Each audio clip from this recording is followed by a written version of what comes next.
വീണ്ടും ഒരു വസന്തം കൂടി. ഭാഗം 9. ഒതുക്കുകൾ വരുന്ന അതിഥികളെ പരിചയമില്ലാതെ രാഘവൻ നോക്കി നിന്നു. മാധവനും സാരംഗും രവിയും കൂടെ പ്രായമായ ഒരാളും. സുഭദ്രയെ അകത്തേക്ക് നോക്കി രാഘവൻ നീട്ടി വിളിച്ചു. ചെയ്തുകൊണ്ടിരുന്ന ജോലി പകുതിയിൽ നിർത്തി സുഭദ്ര ഉമ്മറത്തേക്ക് വന്നു. മുറ്റത്ത് നോക്കിയവർ വാ പൊളിച്ചു നിന്നു. രാഘവേട്ട, ഇതാണ് നന്ദു എപ്പോഴും പറയുന്ന മുത്തശ്ശൻ. അയ്യോ, ആളെ മനസ്സിലായില്ല. രാഘവൻ അതിഥികളെ വീട്ടിനുള്ളിലേക്ക് ക്ഷണിച്ചു. ആരാ സുഭദ്രേ? ശിവനും പുറത്തേക്ക് വന്നു. നന്ദുമോളുടെ മുത്തശ്ശനാണേട്ടാ. സുഭദ്രയുടെ പറച്ചിൽ കേട്ടപ്പോൾ എല്ലാവരും ചിരിച്ചു. അല്ല, മോൾ എപ്പോഴും അങ്ങനെയാണ് പറയുന്നത്, അതാണ് ഞാൻ പെട്ടെന്ന്. അതിനെന്താ, എവിടെ മോൾ? കരുണാകരമേനോൻ അകത്തേക്ക് എത്തി നോക്കി ചോദിച്ചുകൊണ്ട് കസേരയിൽ ഇരിപ്പുറപ്പിച്ചു. അവൾ അലക്കാനുള്ള തുണികളുമായി പുഴയിലേക്ക് പോയി. അവൾക്ക് പുഴയിൽ പോകാൻ ഇഷ്ടമാണ്. വന്ന കാലിൽ നിൽക്കാതെ എല്ലാവരും അകത്തേക്ക് ഇരുന്നാട്ടെ. അവർ ആതിഥേയം അതിഥിയോടുകൂടി എല്ലാവരെയും അകത്തേക്ക് ക്ഷണിച്ചു. അതിനു മുന്നേ തന്നെ മുത്തശ്ശൻ അകത്തിരിപ്പുറപ്പായി. സുഭദ്ര കൊണ്ടുവച്ച ചായയെടുത്ത് ചുണ്ടോട് ചേർക്കുമ്പോൾ വന്ന കാര്യത്തെക്കുറിച്ച് എങ്ങനെ സംസാരിക്കുമെന്നായിരുന്നു മാധവൻ്റെ ചിന്ത മുഴുവനും. ഒടുവിൽ മുത്തശ്ശൻ തന്നെ അതിനൊരു പരിഹാരം കണ്ടു. ആലോചനയുടെ കാര്യം അദ്ദേഹമാണ് സംസാരിച്ചു തുടങ്ങിയത്. ആർക്കും പെട്ടെന്ന് സമ്മതിക്കാൻ കഴിയാത്ത ഒരു കാര്യത്തെക്കുറിച്ച് സംസാരിക്കുന്നതെന്ന് പൂർണ്ണമായ ബോധ്യമുണ്ടായിട്ടും രാഘവൻ്റെ മറുപടി എല്ലാവരെയും വിഷമത്തിലാക്കി. ഇങ്ങനെയൊരു കാര്യം സംസാരിക്കാനായി നിങ്ങൾ ഇവിടെ വരെ വരരുതായിരുന്നു. ശോഭിച്ചുകൊണ്ടുള്ള രാഘവൻ്റെ വാക്കുകൾക്ക് മുന്നിൽ തലയും കുനിഞ്ഞു നിൽക്കാനേ മാധവന് കഴിഞ്ഞുള്ളൂ. സമ്പത്തിനു മാത്രമേ ഞങ്ങൾക്ക് കുറവുള്ളൂ. ഇതുവരെ ആത്മാഭിമാനം പണയം വച്ചിട്ടില്ല. എൻ്റെ മകൾക്ക് ഇങ്ങനെയൊരു സംബന്ധം വേണ്ട.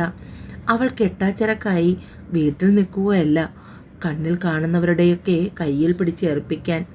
അല്ലെങ്കിൽ തന്നെ ഓർമ്മയില്ലാത്ത ഒരുത്തനോടൊപ്പം അവൾ എങ്ങനെ ജീവിക്കും? നാളെ അവൻ ഓർമ്മ തിരികെ കിട്ടുമെന്ന് ഉറപ്പുണ്ടോ? അല്ലെങ്കിൽ തന്നെ അന്നവൻ എൻ്റെ മോളെ തള്ളിപ്പറഞ്ഞാൽ നിങ്ങൾ എന്ത് ചെയ്യും? ഇടുത്തി പോലെയുള്ള രാഘവൻ്റെ ഓരോ വാക്കുകൾക്കും മുന്നിൽ ആരും മറുപടി പറയാനൊന്നുമില്ലാതെ നിന്നുപോയി. അത് ശരിയാണ്. ഇങ്ങനെ ഒരു ആലോചനയുമായി പുറപ്പെടുമ്പോൾ ഒരിക്കൽ പോലും തങ്ങളാരും അതിനെക്കുറിച്ച് ചിന്തിച്ചിരുന്നില്ല.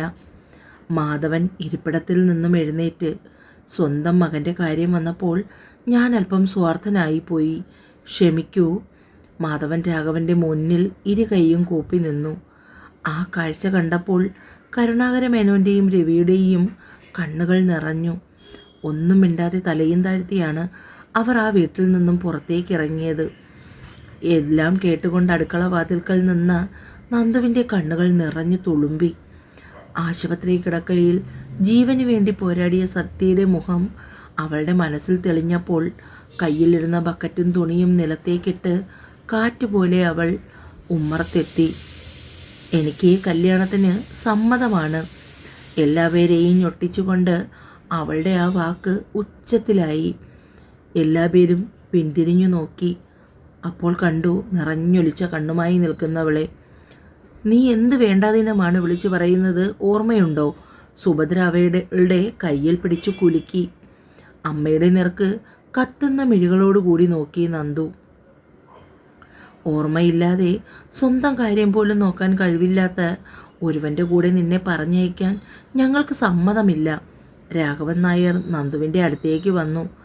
അങ്ങനെ ഒരാളുടെ കൂടെ നിന്ന് എന്നെ പറഞ്ഞേക്കുന്നതിലും ഭേദം നീ കല്യാണം കഴിക്കാതെ വീട്ടിലിരിക്കുന്നത് തന്നെയാണ്. അച്ഛൻ കോപം കൊണ്ട് ജ്വലിച്ചു. അത് നന്ദുവിന് മനസ്സിലായി. മോളെ, നീ നല്ലോണം ആലോചിച്ചിട്ടാണോ?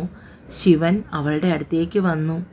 എനിക്ക് ആലോചിക്കാൻ ഒന്നുമില്ല വല്യച്ഛ, എനിക്കിഷ്ടമാണ്, ഒരുപാടിഷ്ടമാണ് പറഞ്ഞുകൊണ്ടവൾ വീട്ടിനുള്ളിലേക്ക് ഓടിപ്പോയി.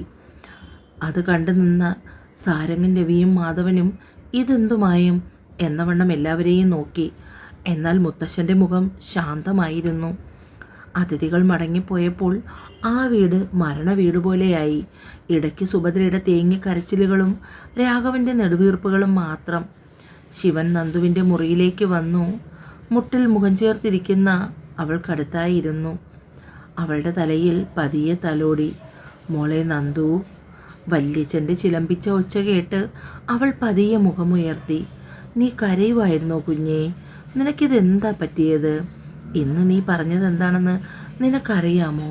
അപ്പുറത്തെ മുറിയിൽ എല്ലാം തകർന്ന് 2 പേരിരിപ്പുണ്ട്. അവൾ പൊട്ടിക്കരച്ചിലോടെ വല്യച്ഛനെ കെട്ടിപ്പിടിച്ചു. എനിക്കൊന്നും അറിയില്ല വല്യച്ഛ, ഞാൻ എന്താ അങ്ങനെയൊക്കെ പെരുമാറിയതെന്ന് എനിക്കറിയില്ല. അവൾ വിതുമ്പൽ കടിച്ചമർത്തിക്കൊണ്ട് പറഞ്ഞു. മോള് വാ, അച്ഛനോടും അമ്മയോടും സംസാരിക്ക്, അവർക്ക് ആശ്വാസമാകട്ടെ. വല്യച്ഛൻ പറയുമ്പോൾ അവൾ ദയനീയമായി മുഖമുയർത്തി അയാളെ നോക്കി. വല്യച്ഛൻ്റെ ഒപ്പം അച്ഛൻ്റെയും അമ്മയുടെയും മുറിയിലേക്ക് നടക്കുമ്പോൾ അവളുടെ കാലുകൾക്ക് തളർച്ച അനുഭവപ്പെട്ടു. അച്ഛൻ്റെ കാൽക്കൽ അവളിരുന്നു. ക്ഷമിക്കണം അച്ഛാ, മാപ്പ്. എന്തു പറ്റി മോളെ നിനക്ക്? നീ എന്തൊക്കെയാ അന്നേരം വിളിച്ചു പറഞ്ഞതെന്ന് വല്ല ഓർമ്മയുമുണ്ടോ? രാഘവൻ അവളുടെ തലയിൽ തലോടിക്കൊണ്ട് ചോദിച്ചു. എനിക്കൊന്നും അറിയില്ല അച്ഛാ, എനിക്കപ്പോൾ അങ്ങനെ പറയാനാണ് തോന്നിയത്. എന്തൊക്കെ ഭ്രാന്താണ് നീ വിളിച്ചു പറഞ്ഞതെന്ന് നിനക്ക് ഓർമ്മയില്ലേ? സ്വബോധമില്ലാതെ അവനെയും കെട്ടി സ്വന്തം ജീവിതം നശിപ്പിക്കാനാണോ നിന്നെ ഇത്രയും പാടുപെട്ട് വളർത്തി വലുതാക്കിയത്? സുഭദ്ര തോർത്തുകൊണ്ട് മുഖം അമർത്തി പിടിച്ച് ചോദിച്ചു.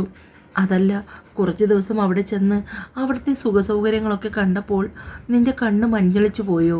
സുഭദ്രയുടെ ഓരോ വാക്കുകളും അവളുടെ ഹൃദയത്തെ കൊത്തി കീറുന്നത് പോലെയായി. അമ്മേ, എന്നെക്കുറിച്ച് ഇങ്ങനെയൊക്കെയാണോ അമ്മ ധരിച്ചു വച്ചിരിക്കുന്നത്? വല്ലാത്ത സങ്കടം തോന്നി നന്ദുവിന്. എനിക്കിഷ്ടമാണ് ആ കുടുംബം, അവിടുത്തെ എല്ലാവരെയും എനിക്കിഷ്ടമാണ്. അവർക്കെല്ലാം എന്നോടുള്ള ഇഷ്ടം ഞാൻ നേരിട്ട് അനുഭവിച്ചറിഞ്ഞതാണ്. നിനക്ക് ആ സത്യയെ ഇഷ്ടമാണോ, അതോ സാധാപം കൊണ്ടാണോ ഈ വിവാഹത്തിന് സമ്മതമാണെന്ന് പറഞ്ഞത്? അമ്മയുടെ ചോദ്യം പിന്നെയും അവളുടെ നേർക്കുയർന്നു. അതൊന്നും എനിക്കറിയില്ല. എനിക്ക് അയാളെ ഇഷ്ടമാണ്, പക്ഷെ ഒരിക്കലും ഞാൻ എൻ്റേതാക്കണമെന്ന് ആഗ്രഹിച്ചിട്ടില്ല. നന്ദു വിങ്ങി പൊട്ടുന്നതിനിടയിൽ കരഞ്ഞുകൊണ്ട് പറഞ്ഞു. പിന്നെന്തിനാ ഇപ്പോൾ നീ പറഞ്ഞത് വിവാഹത്തിന് സമ്മതമാണെന്ന്? അത് എനിക്ക് അവരുടെ ആരുടെയും സങ്കടം കാണാൻ കഴിയില്ല, പ്രത്യേകിച്ച് മുത്തശ്ശൻ്റെ. എൻ്റെ നെഞ്ചു പൊടിഞ്ഞു പോവൂ അമ്മേ. അപ്പോൾ ഞങ്ങൾ സങ്കടപ്പെടുന്നതോ? സുഭദ്ര ഒച്ചയെടുത്തു. ഞാൻ അങ്ങനെ ഒന്നും കരുതിയില്ല. എനിക്കിഷ്ടമാണച്ചാ, അതെന്താണെന്ന് എനിക്കറിയില്ല. വിട്ടുകളയാൻ പറ്റുന്നില്ല. ഈ അവസ്ഥയിൽ അദ്ദേഹത്തെ കാണാൻ കഴിയുന്നില്ല. എനിക്കറിയില്ല അച്ഛാ, പറഞ്ഞുകൊണ്ട് അവൾ രാഘവൻ്റെ നെഞ്ചിലേക്ക് വീണ് ഏങ്ങി കരഞ്ഞുകൊണ്ടേയിരുന്നു. എല്ലാവരും മുഖത്തോട് മുഖം നോക്കി, അവളെ എങ്ങനെ ആശ്വസിപ്പിക്കണമെന്നറിയാതെ.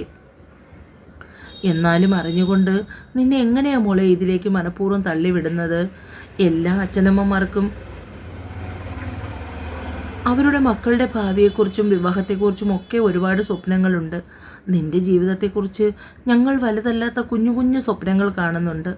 അതെല്ലാം ഇല്ലാതാക്കി അറിഞ്ഞു വെച്ചുകൊണ്ട് നിന്നെ ഞങ്ങൾ എങ്ങനെയായി ഈ ബന്ധവുമായി മുന്നോട്ട് പോകുന്നത്? അച്ഛൻ എന്തൊക്കെയോ അവളെ പറഞ്ഞ് മനസ്സിലാക്കാൻ ശ്രമിച്ചുകൊണ്ടേയിരുന്നു. നിന്റെ തീരുമാനം നീ മാറ്റണം. നിന്നെക്കുറിച്ച് ഞങ്ങൾ കാണുന്ന സ്വപ്നങ്ങൾ അതെല്ലാം നീ തല്ലി തകർക്കരുത് മോളെ. ഇതൊരു പാവം അച്ഛൻ്റെ അപേക്ഷയാണ്. രാഘവൻ അവളുടെ മുന്നിൽ കണ്ണുനീർ വാർത്തു. മുന്നും പിന്നും ആലോചിക്കാതെ എടുത്തു ചാടിയാൽ പിന്നീട് കണ്ണുനീര് കുടിക്കേണ്ടി വരും. നീ മാത്രമല്ല, ഞങ്ങളും. അതിനെക്കുറിച്ചൊന്നും ഞാനിപ്പോൾ ഓർക്കുന്നില്ല അച്ഛാ. അദ്ദേഹത്തിൻ്റെ ആരോഗ്യം വീണ്ടെടുക്കണം, ഓർമ്മശക്തി തിരികെ കിട്ടണം. അതല്ലാതെ മറ്റൊന്നും ഇപ്പോൾ എൻ്റെ കൺമുന്നിലില്ല. അവർ പറയുന്നതൊക്കെ മനസ്സിലാകുന്നുണ്ടെങ്കിലും ഒന്നും എതിർക്കാൻ കഴിയാതെ നന്ദു അവളുടെ ഭാഗം പറഞ്ഞുകൊണ്ടേയിരുന്നു. വീട്ടിലെത്തിയിട്ടും മാധവനും കരുണാകരമേനോനും ഒന്നും ഉൾക്കൊള്ളാൻ കഴിഞ്ഞില്ല. നന്ദുവിൻ്റെ വീട്ടിൽ വച്ച് നടന്ന സംഭവങ്ങൾ ഓരോരുത്തരുടെയും മനസ്സിൽ നിറഞ്ഞു നിന്നു. കരുണാകരമേനോൻ ആലോചനയോടുകൂടി ഇരിക്കുന്നത് കണ്ട് മാധവൻ അടുത്തേക്ക് വന്നു. ഇന്ന് നടന്നതിനെക്കുറിച്ചൊന്നും എനിക്കിപ്പോഴും ആലോചിച്ചിട്ട് മനസ്സിലാകുന്നില്ല അച്ഛാ. മാധവൻ തൻ്റെ ഭാഗം വ്യക്തമാക്കി. നന്ദുമോൾ പറഞ്ഞത് ശരിക്കും അവൾക്ക് അവനെ ഇഷ്ടമായിരുന്നോ? സത്യയുടെ ഭാഗത്തു നിന്നൊരിക്കലും അങ്ങനെയൊന്നും ഉണ്ടാകാനുള്ള സാധ്യതയില്ല. ഈ വീട്ടിലായിരിക്കുമ്പോൾ ആ കുട്ടിയുടെ മുഖത്ത് നോക്കി നേരെ ഒന്ന് സംസാരിക്കുക പോലും ചെയ്യാത്തവനാണ്. ഒരു നഴ്സ് എന്നതിലുപരി മുത്തശ്ശനെ നോക്കാൻ വന്ന വെറും ഒരു ജോലിക്കാരി എന്നല്ലേ അവൻ ആ കൊച്ചിനെക്കുറിച്ച് പലപ്പോഴും പറഞ്ഞു കേട്ടിട്ടുള്ളത്. പിന്നെ എങ്ങനെയാണ് അവൾക്ക് സത്യയെ ഉൾക്കൊള്ളാൻ കഴിയുന്നത്? മാധവൻ അവൻ്റെ സംശയം തൻ്റെ അച്ഛൻ്റെ മുന്നിൽ തുറന്നു വെച്ചു. ഇങ്ങനെയൊക്കെ ചോദിച്ചാൽ എൻ്റെ പക്കൽ ഇതിനൊന്നും കൃത്യമായ ഒരു മറുപടിയില്ല മാധവ. ഒന്ന് മാത്രം എനിക്കറിയാം, നമ്മുടെ കുടുംബത്തോടും അതിലുപരി സത്യയോടും അവൾക്കൊരിഷ്ടമുണ്ട്. അതുകൊണ്ട് തന്നെയാണ് ഇന്ന് അച്ഛനും അമ്മയും എതിർപ്പ് പറഞ്ഞിട്ട് പോലും ഒരു പൊട്ടിത്തെറി അവളിൽ നിന്നും ഉണ്ടായത്. ചിലപ്പോൾ അവളുടെ മനസ്സിൽ സത്യയോട് ഒരിഷ്ടമുണ്ടായിരിക്കാം. അതിനെക്കുറിച്ചൊന്നും എനിക്കറിയില്ല. പക്ഷേ വീട്ടുകാരെ എതിർത്ത് നന്ദുവിന് മുന്നോട്ട് പോകാൻ കഴിയുമോ എന്നുള്ള കാര്യത്തിൽ എനിക്ക് സംശയമുണ്ട്. നന്ദുമോൾ അങ്ങനെ പറഞ്ഞെങ്കിലും ഇനിയും ആ ആലോചനയുമായി അവിടേക്ക് കയറി ചെല്ലാൻ കഴിയില്ല. മാധവൻ തനിക്ക് പറയാനുള്ളത് എല്ലാവരോടുമായി പറഞ്ഞു. രാത്രിയിൽ സത്യയ്ക്ക് ഭക്ഷണം കൊടുക്കാനായി സുമ മുറിയിലേക്ക് ചെല്ലുമ്പോൾ ജനലിൽ കൂടി പുറത്തേക്ക് നോക്കി നിൽക്കുകയാണ് അവൻ. ആക്സിഡൻറ്റിന് പറ്റിയതിനു ശേഷം എപ്പോഴും പാട്ട് കേൾക്കുന്ന ശീലം നല്ല തോതിലുണ്ട്. അതുകൊണ്ട് തന്നെ അവൻ്റെ മുറിയിൽ സ്റ്റീരിയോ സെറ്റ് ചെയ്തിട്ടുണ്ട്.